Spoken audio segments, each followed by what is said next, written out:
धनतेरस पौराणिक कथा। एक बार भगवान विष्णु ने धरती लोक में विचरण करने का निश्चय किया। जब उन्होंने यह बात लक्ष्मी जी को बताई तो उन्होंने भी साथ में चलने का आग्रह किया। तब विष्णु जी ने कहा कि अगर तुम मेरे साथ चलना चाहती हो तो तुम्हें मेरी आज्ञा का पालना करना होगा और मेरे कहा मानना पड़ेगा।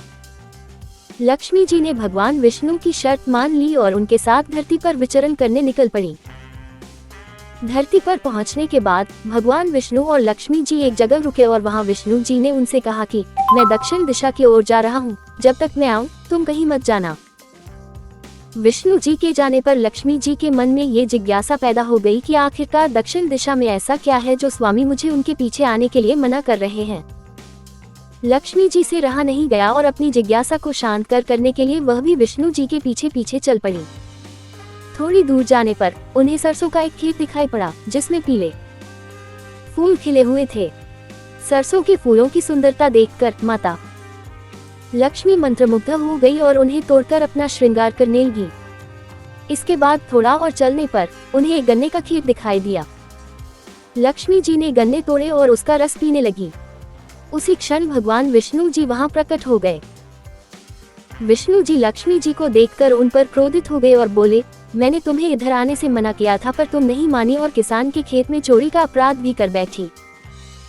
अब तुम्हें इस अपराध से मुक्ति पाने के लिए इस किसान की 12 सालों तक सेवा करनी पड़ेगी।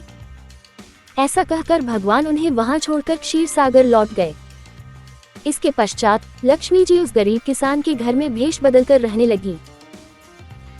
एक दिन लक्ष्मी जी ने उस किसान की पत्नी से कहा कि तुम स्नान करके पहले मेरे द्वारा बनाई गई लक्ष्मी की प्रतिमा का पूजन करो और उसके बाद रसोई में भोजन बनाओ।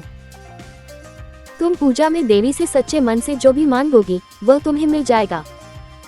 किसान की पत्नी ने ऐसा ही किया। लक्ष्मी जी की पूजा के फलस्वरूप किसान का घर धन धान्य के परिपूर्ण हो गया।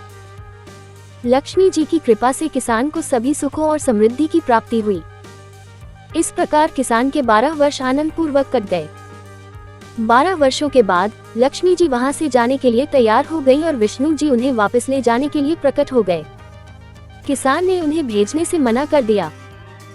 इस पर भगवान विष्णु बोले, इन्हें कौन जाने देना चाहता है, लेकिन यह एक जगह नहीं ठहरती। मेरे श्राप के कारण यह 12 वर्षों से तुम्हारी सेवा कर रही थी और अब इनके जाने का समय हो गया है।